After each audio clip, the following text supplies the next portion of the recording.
Hi good evening friends. कैसे हो आप लोग? डियर स्टूडेंट्स, अभी तक जो कैपेसिटर एंड कैपेसिटेंस से रिलेटेड अपलोड की गई वीडियो है वो क्वेश्चन नंबर 1 से लेकर के 5 तक किया गया था, जो आई होप कि आप सभी बच्चे पसंद किए होंगे और सभी क्वेश्चन को आप बनाए भी होंगे, अपने नोटबुक पर लिखे भी होंगे और रिमेंबर भी कर रहे होंगे। बच्चों, आपकी एग्ज़ाम बहुत करीब है, इसीलिए आप थोड़ा सीरियसली लो, बातों को थोड़ा जल्दी जल्दी करें। वीडियो को हम देख रहे हैं कि कुछ बच्चे नहीं देख पा रहे हो रेगुलर, तो छुट्टी में छुट्टी इतना मत मनाइए कि आपका आगे एग्ज़ाम में दिक्कत हो जाए और धीरे धीरे ये वीडियो आपके लिए ज़्यादा हो जाने के बाद आपको करने में असंभव लगने लगे। इसीलिए जो वीडियो जब अपलोड हो रही है तो प्रयास करिए कि 1-2 दिन के अंदर देख लीजिए, ठीक है। अभी तो आपको छठ का छुट्टी है, तो इसमें आप घर बैठे कम से कम आधा घंटा 1 घंटा इसके पीछे ज़रूर दीजिए और रिवीजन करिए। वैसे इसमें जितने सारे प्रश्न आ रहे हैं उसमें से लगभग 80% क्वेश्चन आपके क्वेश्चन बैंक से है। 25% अप्रॉक्सीमेटली 20% हम आपको एक्स्ट्रा क्वेश्चन दे रहे हैं, जो कि बोर्ड के लिए भी काफ़ी इम्पोर्टेंट है। तो हम बात करेंगे क्वेश्चन नंबर 6 का। कहा जा रहा है कि the capacitance of each capacitor in the figure is C, find the effective capacity between A and B. चित्र में प्रत्येक धारिता की संधारित्र की धारिता सी है, बिंदु ए और बी के बीच आपको इफेक्टिव रेसिस्टेंस अर्थात इक्विवेलेंट कैपेसिटेंस प्राप्त करना है। तो आपको क्वेश्चन नंबर 6 और हिंदी में जो क्वेश्चन नंबर 6 है दोनों एक ही है, बट यहाँ पे आपको 2 टाइप्स क्वेश्चन कर दिए हैं, क्योंकि आपको ये एक 2011 में पूछी गई है और एक 2016 में पूछी गई है। तो दोनों क्वेश्चन हमने डाल दिया है, क्योंकि दोनों में आपको इक्विवेलेंट रेसिस्टेंस ही कैलकुलेट करना है, सॉरी रेसिस्टेंस नहीं, कैपेसिटी ज्ञात करना है, तो यही निकालना है आपको। तो चलिए हम बात करते हैं कि इनके बीच ए और बी के बीच इक्विवेलेंट कैपेसिटी निकालना है। ध्यान से सुनिए, किन के बीच, ए और बी के बीच। तो आप यहाँ से क्या करेंगे, ये और ये, अर्थात आपका A D capacitor and D C capacitor जो है ये दोनों सीरीज में है। ये दोनों कौन सी में है? सीरीज में। और सीरीज में आई होप कि सभी को पता होगा कि कैपेसिटर सीरीज में इन्वर्स फॉर्म में जुड़ते हैं, अर्थात 1/c कहाँ से कहाँ तक जोड़ना है, ए डी सी पॉइंट तक को जोड़िएगा, ए डी सी। तो 1/c प्लस 1/c, ये भी c है और ये भी c है, तो आपको फाइनल आंसर आएंगे 2/c। और जब इसे इन्वर्स करेंगे, यानी आपको तो c चाहिए ना, 1/c का वैल्यू आया 2/c, तो c अगर चाहेंगे निकालना तो c ए डी सी, अर्थात ए डी सी सी लिख रहे हैं कि हमें ए डी सी यहाँ चाहिए, तो हमारा आंसर आएगा c/2। तो आपने देखा कि हमने जब ये वाला और ये वाला कैपेसिटी को सीरीज में कनेक्ट किया तो हमारा आंसर आया c/2। अतः इनको कैंसिल करके एक कैपेसिटर यहाँ पे, एक कैपेसिटर इनके बदले लगा देते हैं और उनकी वैल्यू देते हैं c/2। ठीक है दोस्त, अब आप ध्यान से देखिए, ये दोनों भी किस में है? सीरीज में है। तो सीरीज में इसे भी ख़त्म करके एक बनाइए, तो क्या बन के आएंगे आपको? वही c/2। ये तो c/2 है ही, और ये भी कितना बन जाएंगे फाइनली? c/2। चूँकि ये भी सीरीज में था, अब ये c/2 आपको हैं पैरेलल में। तो पैरेलल में डायरेक्ट जोड़ेंगे, सी पैरेलल में जोड़ के देखिए आप, तो आपको आंसर आएंगे c/2 plus c/2 equal to C answer आएंगे। चूँकि ये तो हो जाएंगे आपको 2c/2, 2 कैंसिल, तो आपका Cp कितना निकल के आ रहा है? आपका Cp निकल के आ रहा है c। अर्थात इन दोनों को ख़त्म करने से आपका फाइनल रिजल्ट बन रहा है क्या? C बन रहा है। क्या बन रहा है? C। अब वो जो रेड कलर से दिख रहा है वो सबको भूल जाइए। और ये है आपका C एंड ये भी आपका C। तो बचा कितना? सिर्फ इतना, ये C, ये C। अब आप ध्यान से देखिए, तो ये वाला जो आपको है ये सीरीज में है, क्योंकि आपको कैपेसिटी, नेट कैपेसिटी ए और बी के बीच निकाला जा रहा है, इसलिए आप इस बिंदुओं पे ध्यान नहीं देंगे, अतिरिक्त बिंदु पे ध्यान देंगे ही नहीं। तो इन दोनों सी और सी जो आपको है ये सीरीज में है, और इसका आंसर आपको पता है कि क्या आएगा? 1/c प्लस 1/c 2/c, और अगर उसे c करेंगे तो आपका आ जाएगा c/2। अर्थात इसका फाइनल आंसर आएंगे c/2। दोनों को ख़त्म करने से c/2। अब ये c/2, अब इसके लिए फाइनल हम बना रहे हैं आपको, ये हो गया c/2 और ये आपका है c, ये c है और ये आपका c/2 है। तो इनको फिर कनेक्ट कर दीजिए, तो c प्लस c/2, क्योंकि ये पैरेलल में हो गया, ये दोनों पैरेलल में है, Cp इक्वल टू, और आपका फाइनल आंसर आएंगे 3c/2। तो ये आंसर होता, ये 2011 में पूछी गई प्रॉब्लम्स है। तो आई होप कि आप सभी बच्चे सी नेट, सी इफेक्टिव निकाल पाएंगे, और सी इफेक्टिव निकल के आएंगे 3c/2। इससे बहुत ही कॉम्प्लेक्स क्वेश्चन को आपने अटेम्प्ट किया था फाउंडेशन बैच में, तो आई होप कि ये सिंपल क्वेश्चन जो कि एक हलवा सा सवाल है आप आसानी से कर पाओगे, ज़्यादा दिमाग तो लगाना नहीं है इसमें। चलिए, तो एक बार मैं आपको ये सब शो करवा देता हूँ, देख लीजिए। मैंने बारी बारी से यहाँ पे क्लियर करके आपको बता दिया हूँ, देख लीजिए।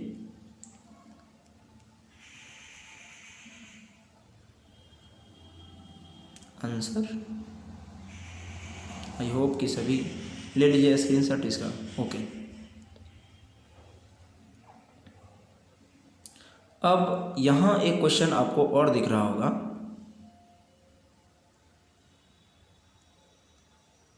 ये व्हीटस्टोन ब्रिज वाला प्रॉब्लम्स है। ये व्हीटस्टोन ब्रिज को आप कैसे सॉल्व करेंगे, थोड़ा ध्यान दीजिए कि मैंने आपको बताया था कि अगर व्हीटस्टोन ब्रिज से रिलेटेड प्रॉब्लम्स आती है तो आपको करना क्या है, सिर्फ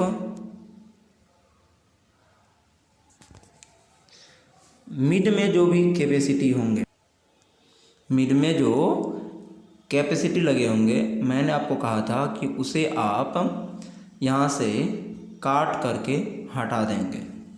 काट करके क्यों हटा देंगे? क्योंकि वो हमने फाउंडेशन में बताया था कि यहाँ की पोटेंशियल और यहाँ की पोटेंशियल सेम हो जाती है, इसीलिए इसको काट के यहाँ से हटा देंगे। कि दैट्स वाई इनको हटाएंगे तो आपको, मान लीजिए ये कट के हटाएंगे तो आपको फिगर कुछ ऐसा आएगा, और जब फिगर ऐसा आएगा, क्योंकि बोर्ड में इसी लेवल के प्रश्न पूछे जाते हैं, अगर पोटेंशियल सेम ना हो तो काट के नहीं हटाओगे, वो अनबैलेंस व्हीटस्टोन ब्रिज होंगे, और उसको बनाने की भी विधि आपको KVL लॉ से मैंने बताया था फाउंडेशन में, तो वो IIT JEE मेंस में पूछे जाते हैं। तो सिंपल व्यू से ये चीज़ें बैलेंस था, बैलेंस व्हीटस्टोन ब्रिज है, चूँकि सभी CC है, इसीलिए ये मिड में जो आपको कैपेसिटर लगे हैं इनको कट करके हटा दीजिए, तो ये कुछ ऐसा फिगर आएगा, और इसमें क्लियर हो जाएगा कि आपको ये सीरीज में है एंड ये भी आपका सीरीज में है। और जब आप सीरीज में फाइंड करेंगे तो सीरीज में आपको अभी भी कैलकुलेट किए थे कि इनका फाइनल रिजल्ट आता था c/2, और ये भी आएंगे c/2, और c/2 को पैरेलल में कनेक्ट करेंगे, तो आई होप कि c/2 plus c/2 equal to c answer आएंगे। अर्थात नेट कैपेसिटी कितना निकल के आया? सी।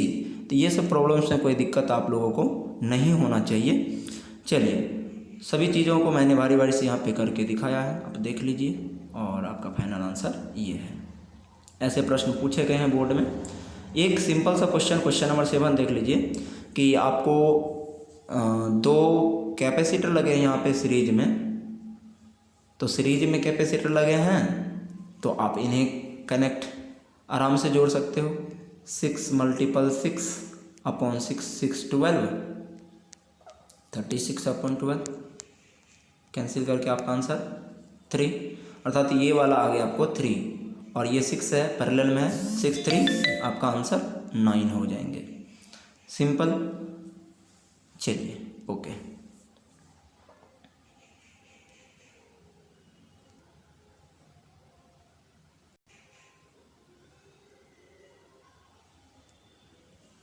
अब नेक्स्ट क्वेश्चन नंबर 8 देखा जाए। Find equivalent capacity between A and B. A और बी के बीच इक्विवेलेंट कैपेसिटी कहा जा रहा है और इससे पहले भी आपने कैपेसिटी कैलकुलेट किया है। तो सिंपल क्वेश्चन, 3 2 पैरेलल में है इसलिए 3 2 5 और ये 4 सीरीज में है। तो सीरीज में जब भी होता है तो आपको फार्मूला होगा पता कि C सीरीज में डायरेक्ट फार्मूला होता है C1 × C2 by C1 + C2। तो आप आराम से, ये तो आपका 5 हुआ तो 5 × 4 कितना हो जाएगा 20 अपॉन 5 4 9 माइक्रो फैराड। सिंपल। तो ये सब सिंपल क्वेश्चन है, इन सबों में उतना कोई कॉम्प्लेक्स है नहीं। चलिए, तो ये क्वेश्चन नंबर 9 क्या कहा जा रहा है, find effective capacitance between A and B. A और बी के बीच इक्विवेलेंट या इफेक्टिव कैपेसिटी निकालना है। ये भी सिंपल क्वेश्चन है, थोड़ा ध्यान दिया जाए। आपको ए और बी के बीच मांगा जा रहा है और इस प्रकार के जब भी आपको सर्किट दिखे जिसमें बहुत सारे कैपेसिटर पैरेलल विथ सीरीज में कनेक्ट हो, तो आप करना क्या, दैट्स वाई इन्हें सॉल्यूशन आप रिवर्स फॉर्म में करना। रिवर्स फॉर्म का मतलब ये हुआ कि आप इधर से तोड़ना शुरू करना, क्योंकि इधर से तोड़ने में आपको काफ़ी ज़्यादा सहूलियत होगी। तो ये आप ध्यान से देखिए, तो ये सीरीज में है और जब सीरीज में 3 3 3 को कनेक्ट करेंगे तो आपका आंसर आएगा CS 1 माइक्रोफैराड। अब ये 1 माइक्रोफैराड, तो इनको आप ख़त्म करके 1 माइक्रोफैराड की कैपेसिटी का एक कैपेसिटर यहाँ लगा दो और ध्यान से देखिए, आपको पता चलेगा कि अब ये 1 माइक्रोफैराड और ये आपका 2 माइक्रोफैराड पैरेलल में है। तो जब ये पैरेलल में है तो पैरेलल में 2 1 3 हो जाएगा। दैट्स वाई यहाँ पे ये हो जाएगा आपका 3 माइक्रोफैराड। कितना हो जाएगा 3 माइक्रोफैराड। अब फिर वही ध्यान से देखें तो ये हो गया अब पुनः सब सीरीज में हो गया। तो ये तीनों का करेंगे 1/3 + 1/3 + 1/3 1/CS = 1/3 + 1/3 + 1/3। यानी तो अगर आप लोग को वो फार्मूला पता होगा कि डायरेक्ट सूत्र होता है CS = N, अगर इक्वल कैपेसिटी के कैपेसिटर N कैपेसिटर कनेक्ट हो सीरीज में तो फार्मूला हमने आपको करवाया था कि सूत्र होता है C/N। तो सिंपल है, C/N के आधार पे यहाँ पे 3 कैपेसिटर जिसकी कैपेसिटी सेम है तो और उनकी कैपेसिटेंस 3 3 है, तो 3 नंबर्स ऑफ कैपेसिटर 3 है, कैंसिल होके फिर कितना आया 1 माइक्रोफैराड। इस प्रकार आपने देखा कि ये भी कैंसिल करके कितना आ रहा है 1। अब 1 और 2 फिर 3 और फिर वही 3 ये 3 और ये 3 सीरीज में, तो फाइनली आंसर इसका आ जाएगा 1 माइक्रोफैराड। अब अगर जो बच्चे थोड़ा इनको नहीं समझ पाए हैं उन बच्चों के लिए मैंने क्या किया है, इन्हें दैट्स वाई बहुत ही लॉन्ग मेथड से जैसे बनाना चाहिए बोर्ड में आपको इसे बना के दे दिया हूँ। तो आप बारी बारी से इनको देख लो कि मैंने इसे पहले सीरीज में करा, सीरीज में 1 आएगा, फिर इनके बदले मैंने यहाँ पे सर्किट ड्रॉ करा है, फिर उसके बाद ये दोनों हमने रेड पेन से बताया है पैरेलल में है और पैरेलल में है तो ये 2 1 3 हो गया। फिर इसी को मैंने यहाँ पे पुनः दिखाया है, फिर ये तीनों सीरीज में हो गए, इनको कनेक्ट करेंगे 1 माइक्रोफेराड बनेगा। और पुनः ये दोनों पैरेलल में आ गए, पैरेलल में ख़त्म करने के बाद 3 माइक्रोफेराड, और ये पुनः आपको प्राप्त होगा और उनको इंड करके आपका फाइनल रिजल्ट आएंगे सी नेट या C A B effective 1 microfarad answer. I hope कि ये क्वेश्चन आप समझ गए होंगे। ये भी प्रीवियस एग्जाम में पूछे जा चुके हैं। तो इस प्रकार के प्रॉब्लम्स पूछे जाते हैं। आप सभी बच्चे को इन टाइप्स के क्वेश्चन को 2 बार 3 बार रिवीजन करना है, क्योंकि ये कोई ज़रूरत नहीं है कि यहाँ डाटा सेम आपके एग्जाम में पूछी जाए, डाटा चेंज भी हो सकती है, इसलिए आपको बनाने आना चाहिए।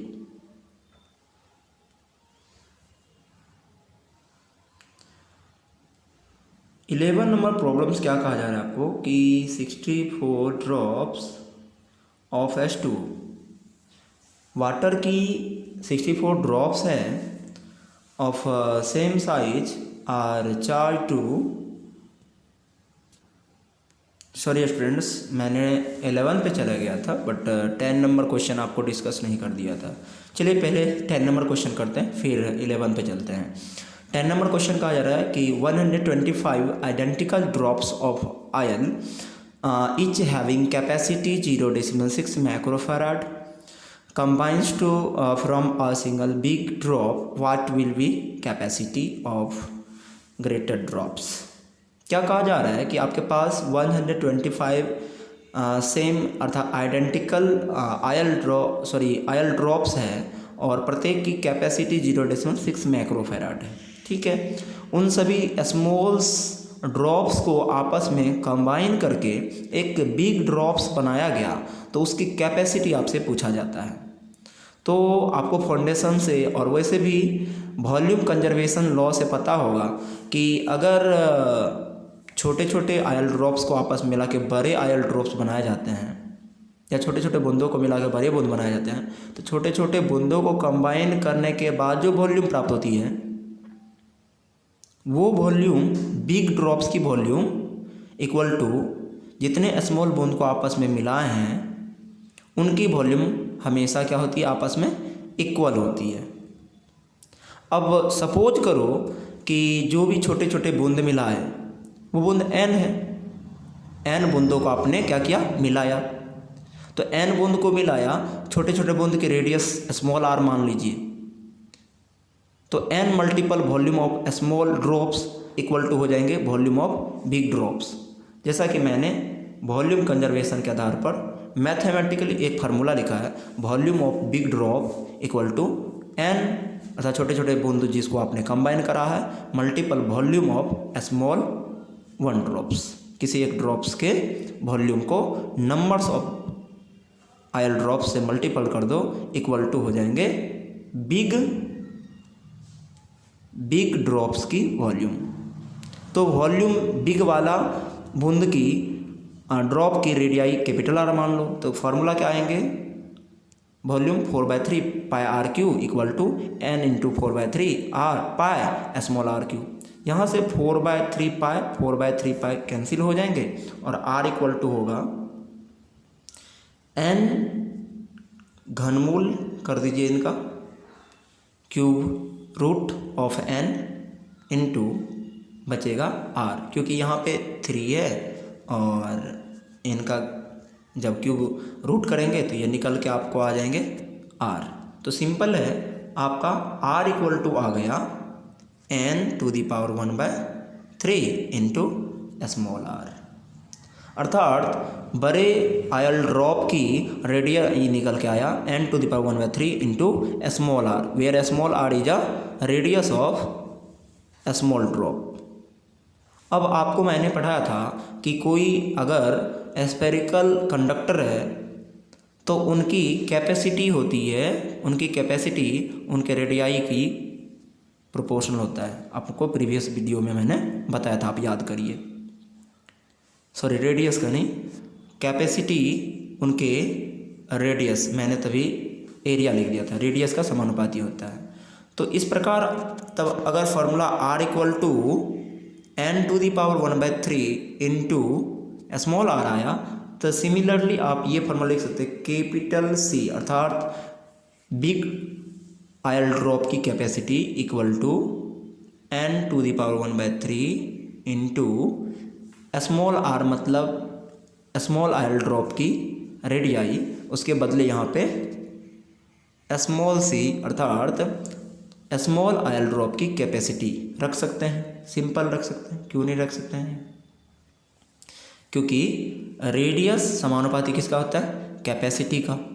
स्फेरिकल कोई भी स्फेरिकल कंडक्टर है उनकी कैपेसिटी रेडियाई का क्या होता है? प्रोपोर्शनल होता है। ये तो प्रीवियस वीडियो में जाने थे आप। तो इस प्रकार ये फार्मूला आपके बीच आ गया। अब सिंपल है कि C इक्वल टू पुट कर दीजिए, C इक्वल टू n का वैल्यू है 125⁻⁴ इंटू 0.6 माइक्रोफेराड। ये तो गिवन है प्रॉब्लम्स में कि जितने सारे छोटे छोटे आयस ड्रॉप्स हैं उनकी कैपेसिटी है 0.6 माइक्रोफेराड। अब इतना का घनमूल निकालेंगे तो आपको निकल जाएंगे 5 मल्टीपल 0.6 माइक्रोफेराड, और जब इसे मल्टीपल करेंगे तो आपका फाइनल आएंगे 3 माइक्रोफेराड। तो बिग आयल ड्रॉप की कैपेसिटी निकल के आया 3 microfarad. Question number 11 similar question है, बट वहाँ पे आपसे कैपेसिटी पूछा जा रहा है और यहाँ पे पूछा जा रहा है आपसे पोटेंशियल। ध्यान से देखिए, क्वेश्चन बहुत ही सिंपल है। 64 drops of H2O of same size are charged to a potential of 4 volt. If all the drops of H2O make one big drop, what will be the resultant potential? Simple question, वही question है, same है। समान आकार के 64 H2O की बूंदें जिसमें प्रत्येक की पोटेंशियल है आपको 4 वोल्ट। मिस्टेक नहीं करिएगा, 64 बूंद जो छोटे छोटे आयल ड्रॉप्स हैं उनमें प्रत्येक बूंद की, यहाँ थोड़ा मिसिंग है, प्रत्येक बूंद की पोटेंशियल कितना है? 4 वोल्ट। ठीक है, से चार्ज किया गया। यदि सभी H2O ड्रॉप्स मिलाकर एक बिग H2O ड्रॉप्स बनाते हैं तो नेट पोटेंशियल क्या होगा? यानी छोटे छोटे 4 वोल्ट से चार्ज आवेशी 64 बूंद को आपस में मिलाया तो एक बड़ा बूंद बना आयल का, उस H2O का, उस बड़े बूंद की आपको कहा जा रहा है कि पोटेंशियल क्या होगा। तो हर बार में अगर आप इससे पहले जिस प्रकार मैंने बताया था वो कैपेसिटी के लिए सत्य है, बट अगर वहीं पे इसको लागू करके आप बना देते हो तो आप करेंगे क्या? 64 का क्यूब रूट ले लेंगे और कहेंगे 4 हो गया, और तुरंत आप मल्टीपल कर दोगे इससे और आंसर बोल दोगे कितना? 16 वोल्ट। ये टिक लगाओगे तो ये गलत हो जाएगा। दैट्स वाई गलत होने का रीज़न है 64 वोल्ट निकल के आएंगे, बट बच्चे क्या करते हैं? अक्सर मिस्टेक करके आते हैं। कैपेसिटी के लिए वो चीज़ें सत्य थी, बट अगर इन्हें कैलकुलेशन करेंगे तो आपको 64 वोल्ट करेंगे, आंसर आएगा। चलिए हम करके दिखाते हैं आपको। जैसा कि आपको पता है कि फार्मूला फाइनली अपना आया था R इक्वल टू n⁻⁴ यानी cube root of n into small R, जहाँ स्मॉल आर छोटे छोटे बूंदों की क्या थी? रेडियाई थी। तो यहाँ पे आपसे पूछा जा रहा है कि पोटेंशियल, और मैंने कभी भी ये नहीं बताया आपको कि रेडियस पोटेंशियल की समानुपाती होती है, ये हमने आपको नहीं बताया था। तो आप कैसे वो सूत्र लागू कर सकते हैं? इसके लिए रेडियाई के लिए C समानुपाती होता है रेडियाई का, इसीलिए आप इसके बदले ये फार्मूला लगा सकते हैं C equal to n⁻⁴ into small c। But क्या पोटेंशियल के लिए ये लागू होगा? नहीं होगा, क्योंकि पोटेंशियल कभी भी रेडियस का प्रोपोर्शनल नहीं होता। अगर कहीं पे ऐसा सूत्र आता तो आप ऐसा कर सकते थे। तो थोड़ा इसमें ध्यान रखना, मिस्टेक नहीं करना आप लोग को। चलिए तो इनको बना के देखते हैं कि आंसर क्या आता है। सबसे पहले आपको बड़े बूंद की रेडियाई ज्ञात करनी है, तो बड़े बूंद की रेडियाई निकल के आएंगे 4 स्मॉल आर, क्योंकि छोटे बूंद की रेडियाई स्मॉल आर मान लिए तो capital R equal to n का वैल्यू तो गिवन है प्रॉब्लम्स में 64, 64 का क्यूब रूट निकल के आएंगे 4। तो आंसर कितना आया कैपिटल आर की वैल्यू 4R, कैपिटल आर की वैल्यू 4 स्मॉल आर ये आया। एंड पोटेंशियल की वैल्यू कितने हैं स्मॉल भी, फिर मैं ध्यान दीजिए मेरी बातों पे, स्मॉल भी छोटे छोटे बूंदों की पोटेंशियल कितनी है वो है 4 वोल्ट। ठीक है स्टूडेंट्स, अब ध्यान दीजिए। सबसे पहले आपको पोटेंशियल इक्वल टू फार्मूला जानना है कि क्या होता है।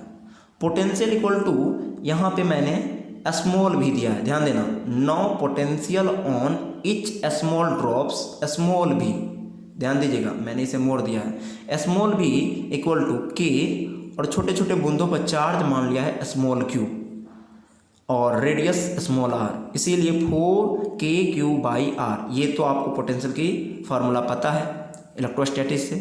तो यहाँ से Q इक्वल टू फार्मूला क्या हो जाएंगे, तो Q इक्वल टू होंगे V स्मॉल v, यानी पोटेंशियल ऑन किसका small oil drop radius of multiple radius of small oil drop by k, और k की वैल्यू कितनी होती है 1/4πε0। और इनको जब फाइनली आप करोगे तो आपका स्मॉल q का वैल्यू आ जाएंगे 4πε0 into small v into small r। तो चार्ज की वैल्यू तो ये फाइनल आया। ये कौन सी चार्ज है, ये छोटे छोटे बूंदों पर चार्ज है। कितना है स्मॉल आयल ड्रॉप पे charge 4πε0 into small v into small r। इसी डाटा को भी लिख लीजिए, कितना आया 4πε0 small v into small r। तो मेरे पास कुल मिला के कितने डाटा है 3 डाटा। कैपिटल आर की वैल्यू पता है 4 small R, small oil drop पे पोटेंशियल पता है 4 वोल्ट, एंड चार्ज पता है 4πε0 into small v into R. अब charge on big oil drop कितना होगा, तो charge on big oil drop, अगर स्मॉल आयल ड्रॉप पे Q charge small Q charge है तो 64 बूंद को मिलाए तो कैपिटल क्यू कितना होंगे 64 क्यू होंगे। कितना होंगे 64 क्यू, अर्थात capital Q equal to 64 small Q, और स्मॉल क्यू की दैट्स वैल्यू पता है 4πε0 इंटू v इंटू आर, वो यहाँ पे पुट कर दीजिए। No potential on bigger H2O drops, अब बड़े वाले ड्रॉप्स पर कितना होगा, तो ये सभी वैल्यू आप अपने नोटबुक पर लिख लीजिए क्योंकि आपको भूलना नहीं है ऐसे यहाँ पे क्या हुआ है, ये सभी वैल्यू आपको पता होना चाहिए। ओके, चलिए हम अब आगे बढ़ते हैं। अब बिग वाले जो बूंद बने हैं उस पर मान लीजिए कि पोटेंशियल भी कैपिटल भी है और उसका फार्मूला के, चार्ज कितना माने कैपिटल क्यू, क्योंकि स्मॉल वाले पे स्मॉल क्यू माने थे, इसका रेडियस कैपिटल आर मान लिए। अब क्या करिए, आपको तो कैपिटल क्यू की वैल्यू पता है और कैपिटल आर की पता है वैल्यू। कैपिटल क्यू की वैल्यू अभी तो बताया गया था 4 पाई नहीं 64, 60 यहाँ है 64 लिख दीजिए ना, मल्टीपल 64 बाद में ही इंटू भी स्मॉल आर बाई, यहाँ के से भी मल्टीपल करिए, बाई कितना आर की वैल्यू 4 स्मॉल आर। अब यहाँ से स्मॉल आर कैंसिल हो जाएंगे। उसके बाद आप के 4πε0 को काट देंगे, के क्यों काट दिए क्योंकि के का वैल्यू 1/4πε0, ये 4πε0 कट जाएंगे। इनको कैंसिल कर दीजिए, या नहीं तो भी का मान आपको पता है स्मॉल भी का मान 4, तो ये 4 और 4 कैंसिल, तो बच गया आपको 64। तो ओनली आपके पास बचा 64 वोल्ट आंसर। तो आई होप कि आप इस सवाल को बनाएंगे और बनाने के बाद आपका कॉन्सेप्ट क्लियर हो जाएगा कि 64 वोल्ट ही आंसर सत्य होंगे। 11th के बाद क्वेश्चन नंबर 12 में क्या कहा जा रहा है कि evaluate the capacity of a parallel plate capacitor having plates of area 6 centimeter square placed at a separation of 2 millimeter. Consider air between plates as a dielectric medium if the capacitor is connected to 200 volt power supply, what will be the charge on each plate. Simple question 2018 में पूछी गई है। ध्यान से देखिए, आपको कहता है इवेल्यूएट करिए यानी ज्ञात करिए capacity of parallel plate capacitor. Parallel plate capacitor की कैपेसिटी ज्ञात करिए यदि प्लेट की एरिया 6 सेंटीमीटर स्क्वायर है, दोनों प्लेट के बीच की सेपरेशन 2 मिलीमीटर है और दोनों प्लेट के बीच भाड़ा क्या है, डाइलेक्ट्रिक की फॉर्म में एयर भाड़ा है। और एयर का डाइलेक्ट्रिक आपको पता होगा, एयर का डाइलेक्ट्रिक कितना होता है, एयर का एप्सिलॉन आर की वैल्यू हमने आपको बताया था 1 होता है। चलिए, तो और उसे बाद में 200 वोल्ट की बैटरी से कनेक्ट कर दिया गया। तो सिंपल क्वेश्चन क्या क्या गिवन है, एरिया की वैल्यू 6 सेंटीमीटर स्क्वायर, जैसे मीटर में कन्वर्ट करिए 6 × 10⁻⁴ मीटर स्क्वायर। सेपरेशन गिवन है 2 मिलीमीटर, कन्वर्ट कर दीजिए आसानी से, मिलीमीटर का वैल्यू 10⁻³ मीटर होता है। तो ये हो गया। C = फार्मूला मैंने ड्राइव किया था कल ही कि C पैरेलल प्लेट कैपेसिटर की C समानुपाती होता है एरिया का, C समानुपाती होता है relative permittivity of given medium का, दोनों प्लेट के बीच में कौन सी डायरेक्टिव भाड़े हैं, एंड दोनों कैपेसिटी जो होता है दोनों प्लेट के बीच की सेपरेशन के इनवर्सली प्रोपोर्शनल होता है। जब तीनों को मिलाए थे तो आपको याद होगा कि C समानुपाती एप्सिलॉन R A बाई हमारा आया था D, और जब समानुपाती को यहाँ से हटाओगे तो एप्सिलॉन नॉट कांस्टेंट के फॉर्म में आया था epsilon R A by D। तो ये फार्मूला मैंने कल ही आपको बताया था। अब क्या करिए, बारी बारी से सभी वैल्यू को यहाँ पर पुट कर दीजिए, और पुट करने पर आप देखेंगे कि एप्सिलॉन नॉट की value 8.85 × 10⁻12 into epsilon R air की value 1, dielectric constant multiple area है 6 × 10⁻⁴ अपॉन सेपरेशन 2 × 10⁻³ सबको कैलकुलेट करेंगे तो C की वैल्यू आएंगे 2.655 × 10⁻12 फेराड। इसे आप बोल सकते हो C की वैल्यू 2.655 × 2.655 और इसको पिको भी बोल सकते हैं, 10⁻12 को क्या बोल सकते हैं, पिको फेराड। सिंपल। अब चलिए, अब मेरे को यहाँ पे पूछा गया था चार्ज निकालिए, चार्ज इन ईच प्लेट, प्रत्येक प्लेट पर चार्ज की वैल्यू। तो चार्ज इक्वल टू आपको पता होगा कि Q एक समानुपाती V का बताए थे और Q इक्वल टू फार्मूला कल आया था CV। तो यहाँ पे पुट कर दीजिए C की वैल्यू एंड मल्टीपल कितना पोटेंशियल ड्रॉप दिया गया है 200, और फाइनल आपका रिजल्ट आएंगे 5.31 मल्टीपल 10⁻⁻⁶ कूलम। आप इसे Q इक्वल टू 5.31 और 10⁻⁻10 को अंगस्ट्रम कूलम भी आंसर लिख सकते हैं। Okay, thank you all of you. तो सभी बच्चे से रिक्वेस्ट है कि प्रत्येक क्वेश्चन को अपने नोटबुक पर करते जाएं, और अपने जो भी जिगरे दोस्त हैं उनके पास भी ये वीडियो को शेयर करिए कि वो बच्चे भी इनसे हेल्प ले सके, और हेल्प ले करके वो एग्ज़ाम में अच्छा मार्क्स ले पाएँ, क्योंकि एग्ज़ाम बहुत करीब आ रहा है। Okay, thank you.